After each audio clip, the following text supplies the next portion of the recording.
And we're back for the Season 6, Episode 7 Q&A. Jaime has always been a conflicted character, despite his multiple oaths and loyalties, such as his oath to Cat Stark versus his duty to stop the Tullys. Jaime doesn't seem to be conflicted at all this season. Do you think there's a chance he will have to make a choice anytime soon as to who he is loyal to? And do you think he will start to turn against Cersei anytime soon? So it's no secret that I think the show's biggest travesty, even worse than the Dorne debacle, is that of the Jaime story. Jaime's character arc in the book, which follows closely the plot of the George R. R. Martin story In the House of the Worm, is one of redemption. He starts out as a self-obsessed evil asshole. In fact, he's so self-obsessed that he's in love with someone that looks and acts exactly like him. But over time, he grows and graduates into being a more caring, anti-revenge, and anti-war character. In a simplistic sense, he goes from Kingslayer to Golden Hand. But on a more complicated level, Jaime's story is also existential. It involves self-actualization and choosing one's own destiny. His story is his blank page in the White Book. The show, though, has completely messed that up. Jaime was a Phase 2 character, and they pushed him into becoming a Phase 1 character and made him sympathetic way early. Then, later on, to give him screen time, they gave him the Dornish and High Sparrow plots, which relied on him being a bit dutiful and a bit vengeful. In the end, show Jaime has had no personal growth whatsoever. He was never really that evil, and he never became that good. Now, will things improve? Well, the showrunners are actually pretty aware of the general theme of the story. Sept and Ray basically spelled it out last episode. They know this is an anti-war tale, and there are elements of the free-willed Jaime here and there, namely his fuck prophecy speech a few episodes back. So all in all, I am hopeful that Jaime will still grow.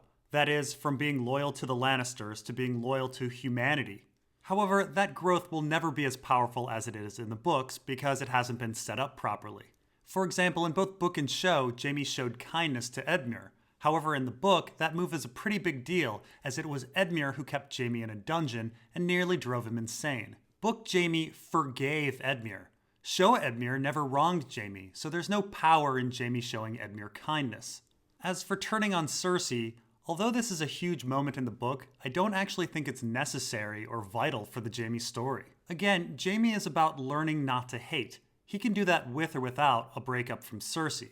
The breakup very well may happen, but it won't happen anytime soon. You say Bronn doesn't have a good motive for going with Jaime to Riverrun because he reneged on his last promise regarding Dorne. But isn't Book Bronn a spy?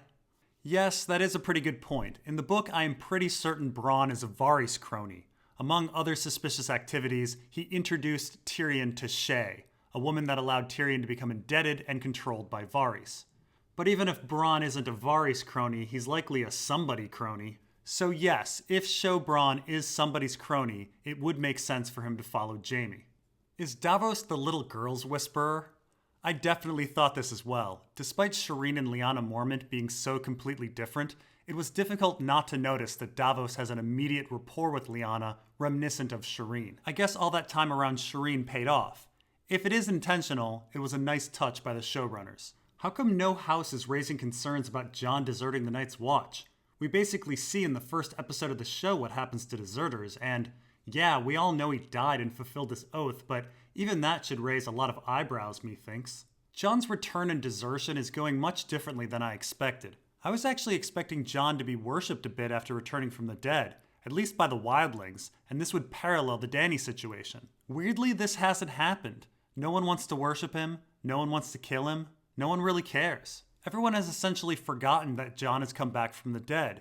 He won over the wildlings with something that was more like a guilt trip than anything religious. And as for deserting the Night's Watch, I was expecting some reactions about that as well. As the argument between Ed and Jon proves, Jon being absolved of his vows is debatable. Some would think he is a deserter, and others would not, and many would likely think he was lying about coming back from the dead.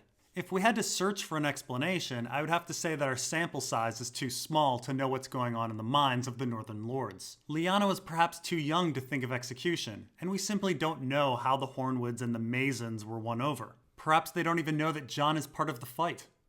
What's Jon's strategy for beating the Boltons? He's got about 2,200 men, light infantry with a few men-at-arms. The Boltons have about 5,000 men, heavy cavalry, bowmen, and heavy spear infantry. This probably doesn't include the Umbers and the Karstarks.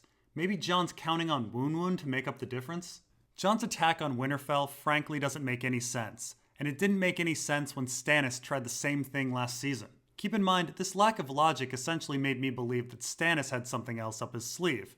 Would the greatest military commander in Westeros just march his inferior forces towards Winterfell into certain defeat? And now we're back in the same place again.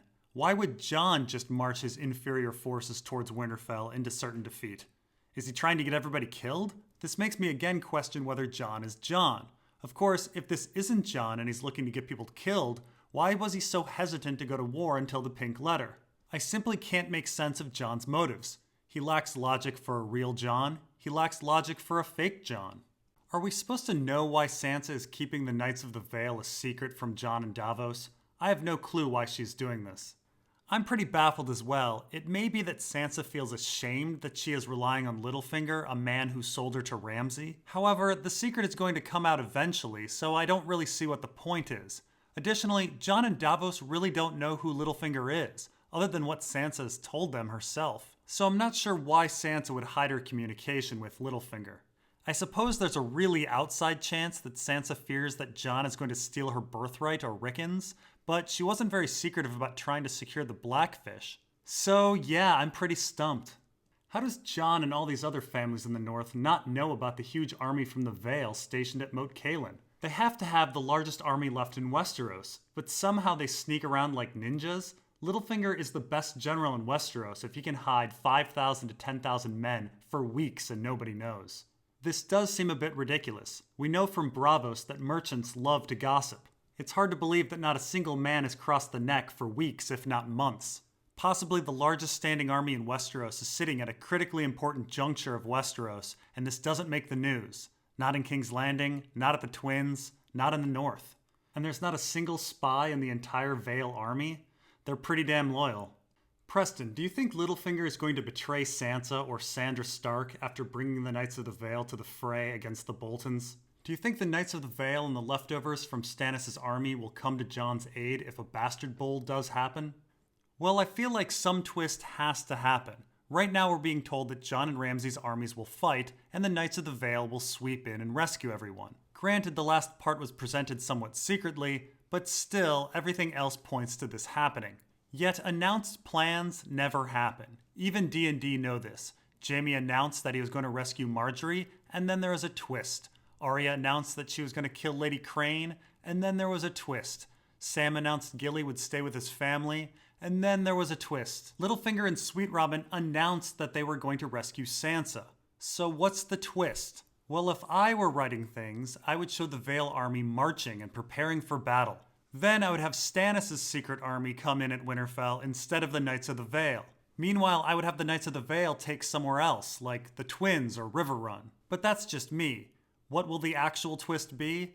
I don't know. It's possible that the twist will be Littlefinger betraying Sansa, or the White Walkers coming out of nowhere. But it has to be something. It would be really disappointing if Rickon dying were the only thing to go wrong for the protagonists.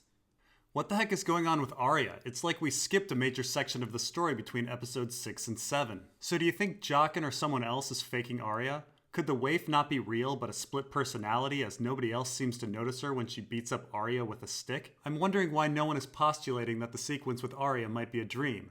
Do you think Arya's walk through Braavos will take her to the House of Black and White to forfeit and die, only to drink and truly become faceless? Is that her final test? If this episode took place over the course of months for Sansa and Jon, what would have been going on with Arya all that time? Okay, so I got a lot of messages about Arya. So let's try to figure out this Arya situation. And let's set aside the idea of shoddy writing. Let's have some faith that something cool is about to happen. The real answer in all probability won't make sense, and I recognize that. But for now, all we have is the episodes in front of us. So based on what we've seen, what do I think has happened? Well, first off, I don't think there's any dream sequence or hallucination or split personality going on. Other than the Bran and Dany stories, we haven't had any dream sequences. And split personalities and hallucinations, we haven't really seen anything like that. Maybe Davos' shadow babies and the House of the Undying, but nothing else really. I think the answer is actually a bit simpler. So Arya is acting overwhelmingly odd. Brazen, careless, no needle. Something is definitely up. It seems that Arya knew this ambush would happen. It seems that she wanted it to happen. And the Arya from next week's preview is miraculously healed. That's just not possible. Even Jon was aching from his wounds. And if she wanted the ambush to happen, it seems likely that she wants the Waif to show up to the meeting tomorrow with the ship owner. Additionally, Arya chose to get out and walk through a crowded market. She could have floated down the canal somewhere else. She wanted to appear injured. So it seems to me that Arya wanted to be attacked by the Waif and wanted to appear to be injured. We know she's not injured, and we know that Arya announced to everyone where she's going to be tomorrow. Arya also knows that the Waif is a better fighter, so she needs to do something to get the upper hand. I think feigning injury is her attempt at this. So how did she survive the stab wound? Well, Arya was watching a theater troupe, and they have fake injuries all the time. She could have been wearing a bladder of pig's blood. Ah, but Preston, they didn't use a bladder in the play. They used a bunch of cloth blood. Ah, rhetorical device, you're only half right. They did use cloth blood, but they did also use a bladder. I think Arya filled the fart bladder with pig's blood, and then when she was stabbed, it appeared she was injured. Ah, but how did Arya know that the Waif was going to go for the stomach? Well, there's actually no reason she would know that. No theory is perfect, and yeah, there's going to be some shoddy writing. Sorry, I just went back on everything I said, but this is basically what I think is going on. Fart bladder filled with pig's blood. It's essentially the exact same situation as the bulletproof vest from A Fistful of Dollars or Back to the Future 3. With the same lack of logic. How did they know they weren't going to get shot in the head? Why should anyone believe that Clegane Bowl is going to happen? Well, I don't necessarily think the GoDaddy.com Clegane Bowl will happen, and I definitely don't think it should happen. Septon Ray, and in the book Septon Maribald and the Elder Brother, are anti-war and anti-revenge. The Elder Brother even describes the Hound's desire to kill his brother as a horrible sickness that was consuming him. For the Hound to be fighting his brother, he would have to regress. Now granted, we never learn the Hound's actual beliefs in the book, and the show is very careful to not make the Hound a pacifist like Septon Ray. Still, is the best way to honor Septon Ray to hack people up and kill one's brother? I mean, I get it. Vengeance stories are simple and satisfying. There's a clear objective and a clear resolution. And even when things are rooted in something thoughtful, they can be completely spoiled later by feeding into what the fans want to see. There were, after all, 4 Death Wish sequels. But I think there are far better tales for the Hound and the Mountain. The Mountain is on Arya's death list, and the Hound is a gravedigger in a world of feudalism, which makes me wonder if he's the gravedigger of feudalism. That's from the Communist Manifesto, by the way. But not to be a downer, but I don't see the GoDaddy.com Clegane Bowl happening anytime soon, if at all. And that's all for now. See you in a couple days for Season 6 watch, Episode 8.